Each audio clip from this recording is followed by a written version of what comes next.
बंदो गुरुपद कंजे, कृपा सिंधु नरे रूप हरि। महामोहतम पुंजे, जासु वचन रवि करे निकर। अव्यक्त रूप में सर्वत्र विराजमान पूज्यपाद संत सद्गुरु महर्षि में ही परमहंस जी महाराज के उभय पाद पद्मों में कोटि सह नमन। व्यक्त रूप में आसन पर आसीन पूज्यपाद योगीराज गुरुशरण बाबा के पाद पद्मों में कोटि सह नमन। आदरणीय बांके बिहारी जी, आदरणीय सत्संग प्रेमी महानुभावों, आदरणीय इस देवघर जिला के सत्संग प्रेमी माताओं तथा बहनों, आज मेरा भी बड़ा सौभाग्य है कि भगवान शंकर की नगरी में हम जैसा छोटा साधु कि कुछ ब्रह्म विषय ज्ञान आपको सुना रहे हैं। यहाँ तो आप सबों पर पहले से ही भगवान शंकर की कृपा बरस रही है। बाबा आ रहे थे तो मैं बोला कि बाबा, मुझे झारखंड में सबसे प्यारी नगरी देवघर लगती है। सो मैं उस नगरी को जब निहारता हूँ तो हमें बहुत सुख मिलता है। केवल निहारने मात्र से सुख मिलता है, क्योंकि ये भगवान शंकर की नगरी है। इसलिए मैं उस वजह से भी आपके बीच आया। और आप जब हमारे अनुयायी जो हैं संत मत के, उन सबों को देख करके तो और सुख होता है कि हम लोग के संत मत के कितने अच्छे अच्छे साधक साधिकाएँ जो सत्संगी गण हैं, जो हम लोगों की भक्तियाँ जो गुरु महाराज के द्वारा बताई गई है वो सब कर रहे हैं। तो बहुत प्रकार का आनंद मिल गया। एक भगवान शंकर की कृपा मिल गई, आप लोगों का संग हो गया, और पूज्य बाबा का जो अमृत बरस रहा है अंदर में, वो अलग हो गया। अब जो पाठ हुआ है, पाठ है कि सत्संग की महत्ता। ये सत्संग जल्दी मिलता नहीं है, बिल्कुल सही है। हम जब विद्यार्थी जीवन में थे तो वहाँ संसारी किस्म के विद्वान बनारस में पढ़ते थे, काशी हिंदू विश्वविद्यालय में BA MA PhD सब कर रहे थे। तो संसारी किस्म के विद्वान लोग मिलते थे। वहाँ धर्म उर्म की चर्चा नहीं होती थी, कुछ किताब लिखने की बात होती थी, किताब छापने की बात और पढ़ने लिखने की बात होती थी। तो बैठते तो थे, बहुत 150 देश के विद्वान के साथ बैठते थे। लेकिन बांका शहर में एक साधु थे, आप लोग शायद नाम सुने होंगे, आशीषानंद बाबा। उनका शरीर अब नहीं रहा, उनके चरण में मैं जाने लगा, चूँकि बांका मेरा निवास है। तो 8 बरस तक काफ़ी उनका संग किया। वो 20-22 घंटा ध्यान करते थे एक बार में, 22-23 घंटा। तो एक साधु का मैं संग किया, मेरा पूरा का पूरा जीवन बदल गया। और उसी के संग से मैं 8 बरस तक उनके संगत में रहने के बाद मैं 2002 से उनके साथ था, और 10 ईस्वी में हम गिरवा को प्राप्त किए नाथनगर में ज्ञानानंद बाबा के द्वारा। तो ये साधु संगत का प्रभाव है। अब बाबा का संग, पूज्य गुरुशरण बाबा का संग, कि पूरा का पूरा इनके साथ महीना 2 महीना 4 महीना जो रह लेगा, उनमें वैराग्य इतना आ जाएगा कि उस वैराग्य मात्र से अपना सन्यासी जीवन अच्छी तरह वो चला लेगा। ये गुरु वो संग से रंग लगता है। कहने का मतलब, आपके मास्टर साहब हैं नहीं तो आप पढ़ेंगे कैसे? आप पढ़ेंगे कैसे? तो आप जैसे ध्यान करते हैं, एक ध्यान करने वाला होता है, एक ध्यान कराने वाला होता है। एक ध्यान करता है, एक ध्यान उसका लगाता है। तो जो लगाता है, जैसे कि बाबा हमारा ध्यान लगा रहे हैं, दिखता तो नहीं है, कहीं दिखता है कि कोई ऐसा तो कोई तार का कनेक्शन तो नहीं जुड़ा है बाबा से हमारे शरीर में, लेकिन वो अंदर से अनुभूति होती है, अंदर में अनुभव होता है। जैसे सत्संग में आते हैं तो मन शांत होता है। अब कोई कहेगा कि कैसे शांत होता है, जरा दिखलाएंगे, आपका मन को फाड़ के देखेंगे। ऐसा तो होता नहीं, मन को फाड़ के नहीं देखा जा सकता। ये तो जो आपकी अनुभूतियां हैं, अगर आपको लगता होगा तो आप व्यक्त कर सकते हैं। हम बहुत अभी इधर थोड़ा सा कोरोना के बाद तो बहुत दिन तक बंद चल रहा था, तो खुला तो हम थोड़ा धड़धड़ा के बहुत सारे जिला में प्रवचन सत्संग कर रहे हैं, साधु संग कर रहे हैं। अभी हम पूर्णिया जिला में सत्संग कर रहे थे, तो लगभग 15-20 महात्मा, देखिए ये भी सत्संग में आ कितना अच्छा लगा। 15-20 महात्मा आकर के संग में बैठे थे। अब हम जैसे हमको दिया गया कि 15 मिनट आप बोलिए, तो हम बोलने लगे ना, तो उन महात्माओं के योग में इतनी शक्ति थी कि बोलते बोलते हमको खूब समाधि टाइप का लगने लग गया। हम बोले अब काहे के लिए हम बोलेंगे, जिसके लिए प्रयास कर रहे थे वो तो बिना बोले ही मिल रहा है। तो 15 मिनट की जगह हम 9.25 मिनट में ख़त्म कर दिए अपना प्रवचन, है ना। तो ये साधु संगत का प्रभाव है। साधु संगत में जो अनुभूति होती है वो आपको अपने आप ध्यान करेंगे तो पता चलेगा। बाहर से हम कह नहीं सकते कि आपको क्या मिल रहा है। जैसे हम गुरु शरण बाबा के साथ जब तक रह रहे हैं, जैसे वैराग्य है, शांति है, सुख है, ये सब तो बाबा के शरीर से झड़ता रहता है और हमको मिलता रहता है। अब आप लोगों की क्या स्थिति, अपने अपने अनुभव आप समझ के कहना। अब आप लोग को क्या मिलता है सत्संग से ही तो आपको ना मिलता होगा, तो आप अपनी अनुभूति को बताएंगे तो हमको कुछ समझ में आएगा। तो यही कहे कि ये जो हम लोग का अनुभव कराने वाला ज्ञान ध्यान है, ये सबों को नसीब नहीं है, सबों को नसीब नहीं है। कोई देश धरती का ऐसा नहीं होगा जहां हमको 50 आदमी कम से कम नहीं जानते हैं। अमेरिका में 500 आदमी जानता है, लेकिन जैसा ध्यान ज्ञान अपने देश में साधु महात्मा के द्वारा हम लोग को मिलता है, पूरी धरती पर कोई नहीं सिखा सकता, कोई नहीं। तो हम लोगों का ये सौभाग्य है कि हम लोग इतने बड़े गुरु के शिष्य इसी जन्म में बन गए। हमको पता है कि जो दीक्षा नहीं लेता है उसमें दीक्षा के बीजारोपण नहीं होते हैं। तो सुनने में आया है कि उसका अगला जन्म मनुष्य शरीर में होगा कि नहीं होगा, इसकी कोई गारंटी नहीं होती है। और ये भी समझ बुझने में आया है कि अगर कोई दीक्षित है और किसी कारणवश उसका शरीर छूट गया, तो छूटने के बाद भी दीक्षा का जो संस्कार है उसको बार बार वो मानव योनि में खींच कर लाता है। यही बात एक बनारस के विद्वान थे, प्रोफेसर थे, उसको मैं समझा रहा था कि आप कम से कम वृद्ध हो गए, कम से कम दीक्षा ले, ध्यान नहीं कीजिए अलग बात है, वृद्ध आदमी ध्यान नहीं कर सकते हैं, तो दीक्षा लीजिएगा तो ये जो बीज मंत्र का बीजारोपण है आप में हो गया, वो दीक्षा का मंत्र आपको बार बार मनुष्य शरीर में खींच कर लाएगा। महाभय क्या है? महाभय है कि मनुष्य किसी कारणवश गलती से दूसरे योनि में ना चला जाए। यदि जैसे हम अभी प्रवचन कर रहे हैं, ध्यान कर रहे हैं, अब मान लिया जाए कि थोड़ी देर के बाद हमारा दुनिया से जाने का समय आ गया, और उस समय हम गाय की चिंता कर रहे हैं, बैल की चिंता कर रहे हैं, बकरी की चिंता कर रहे हैं, तो वो सोच सोच के गए ना, तो फिर हमारा भी जन्म उसी में हो जाएगा। भरत मुनि थे, इसका जन्म बिगड़ गया था, उसी को महाभय गुरु महाराज ने कहा। तो परंतु सुनते हैं कि साधु के संग करने से ये सब चीज़ें, परेशानियां दूर रहती है, सत्संगति से ऐसा होता है, और ये होता बहुत दुर्लभ है। अच्छा, एक फोन बाबा का हुआ आया, आप लोग सब दूसरे को प्रचार किए होंगे, एक आदमी दूसरे को बोलेंगे, दूसरे दो को बोला होगा, फिर 2-4 को बोला होगा, अब कितने लोग आ गए, कितने लोग, कम से कम 50 लोग से ज़्यादा हो गए हम लोग।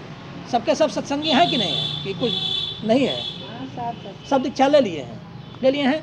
तो ये क्या है? ये क्या ऐसे हुआ कि कोई अधिकारी फोन कर दिया, उसका डर के मारे कोई आ गया? ऐसी बात नहीं है। ये परमात्मा ने ऐसा सब में संस्कार दिया है। कोई ऐसा थोड़ी है कि डीएम साहब का ऑर्डर आ गया, सब अब आ गए ना, तो सबको डर है कि कहीं नौकरी से निकाल देंगे, ऐसा तो नहीं है। ये तो सबका अपना, ये सबका संस्कार है। आप जो धर्म करते आ रहे हैं वही संस्कार है, वो संस्कार आपको साधुओं के बीच में खींच कर लाया है। एक बार की बात है, ये साधु संगत की महिमा पर बोल रहा हूँ कि मैं घर में बीमार था, हमको परिवार में अपना कोई नहीं है, मतलब पत्नी बच्चा नहीं है, और भाई लोग का है, माता पिता वृद्ध हैं। तो मैं बीमार था, तो हम सोचे कि अब कौन हमारा इलाज कराने ले जाएगा, कोई सेवक वक्त तो हम रखते भी नहीं है ज़्यादा, बिस्तर पर पड़ा रहा। उसके बाद थोड़ा सा बाज़ार कुछ निकला था ऐसे घूमने फिरने किसी काम से, तो एक साधु मिल गए रास्ता में। हम लोग डूबके को तिनका का सहारा मिल गया। वो अपने संप्रदाय के नहीं थे, दूसरे मत के थे। तो हम लोग कि बाबा थोड़ी देर के लिए तुम मेरे घर पर चलोगे क्या? तो हाँ, हम अपनी बेटी को इम्तहान दिलाने लाए हैं, 2 घंटा खाली हैं, चलेंगे। ले आए। हम लोग क्या, हम तो बीमार हैं, खाना तो सब अपने हाथ से बना नहीं सकेंगे इनको। तो बाबा से आग्रह कि बाबा थोड़ा सा आप जलेबी खा लेंगे? हाँ मैं खा लूँगा। तो मैं बाहर से खरीद कर ला के खिला दिया। वो जो 1-2 घंटा मेरे साथ बैठे और हम रोगग्रस्त थे, उसी में कम से कम जब वो बैठकर चले गए मेरे पास से, तो उसके शरीर से जो शांति और आभा मेरे शरीर पर पड़ी ना, रोग का 50-60% तो दर्शन मात्र से दूर हो गया, और जो शेष बचा उसका हम दवा खा लिए। तो ये सत्संगति साधु के सानिध्य में रहने की महिमा है। ये तो साधु की महिमा कहा। भगवान राम क्या कहे, नवधा भक्ति में मेरे दर्शन का यह फल है कि मेरा जो दर्शन मात्र कर लेता है वो परम पद निर्वाण को प्राप्त कर लेता है। इसमें क्या विज्ञान है? हम किसी को देख लिए तो हमको क्या, मंदिर को देख लिए तो हमको निर्वाण मिल गया क्या? हम मंदिर को देख लिए क्या 2 करोड़ रुपया मिल गया? ऐसा तो नहीं हुआ हमको। लेकिन भगवान राम के दर्शन से ऐसा क्यों हुआ? भगवान राम के दर्शन से ऐसा इसलिए हुआ कि देखते तो हैं साधु के आप स्थूल शरीर को, परंतु उस स्थूल शरीर से उन्होंने जो वर्षों तक ध्यान साधना करके यौगिक शक्तियाँ कमाई है वो उसके शरीर के चारों ओर आभा के रूप में बरकरार रहती है, विद्यमान रहती है, और वही आपके मन मस्तिष्क पर पड़ता है तो आपका मन शांत हो जाता है। और वही शक्ति जिस साधु में ज़्यादा होता है, एक दर्शन मात्र से आपके सारे रोग को दूर कर सकता है, एक दर्शन मात्र से आप मृतक व्यक्ति को जिंदा कर सकता है।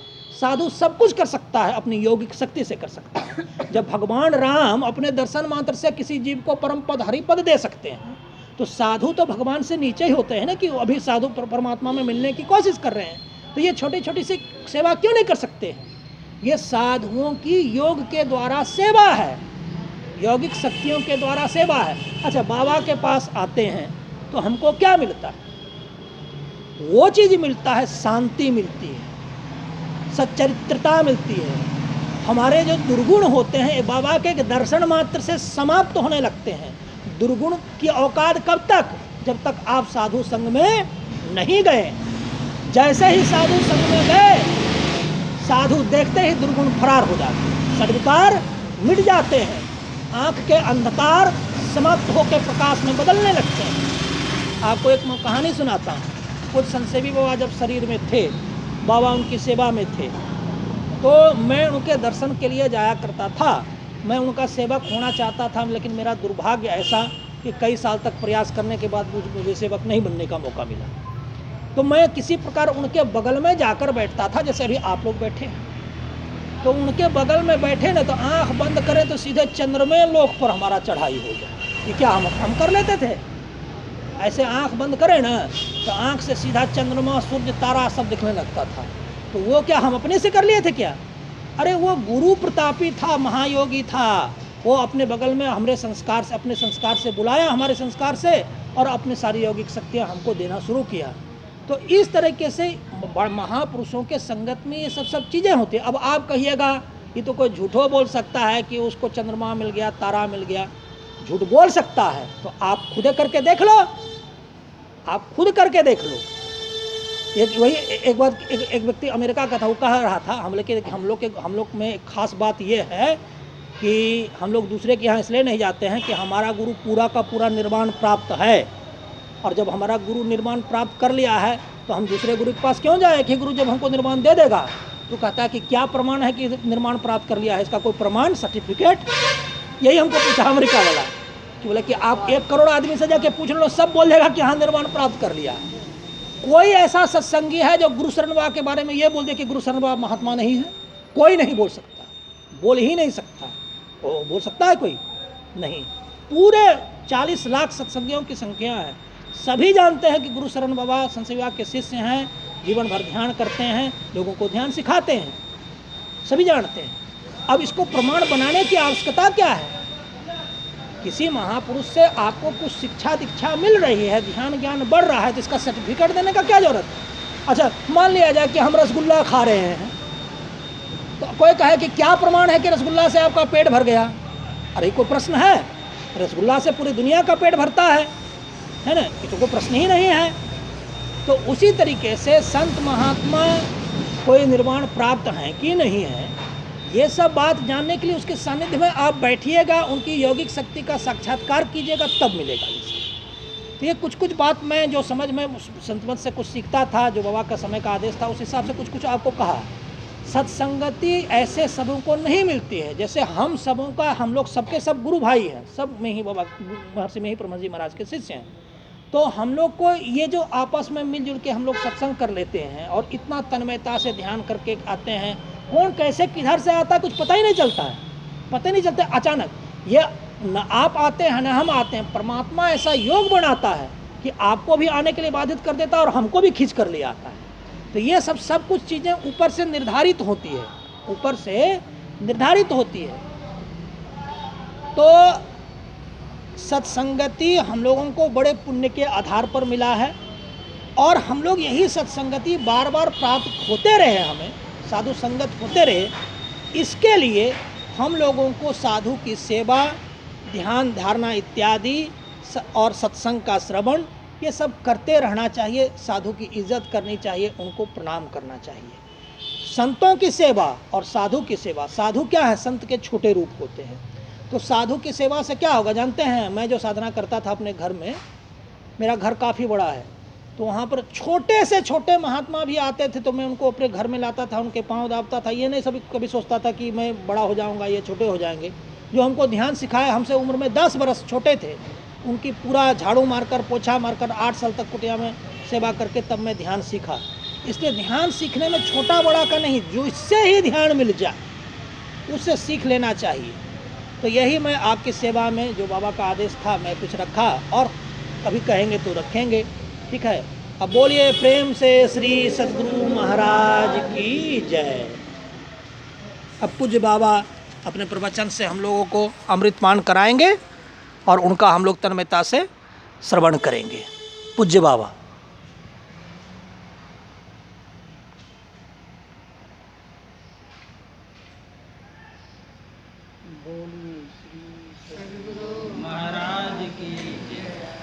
श्री सद्गुरु महाराज की जय।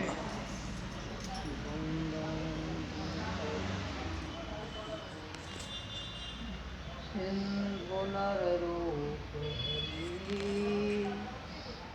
महामोहती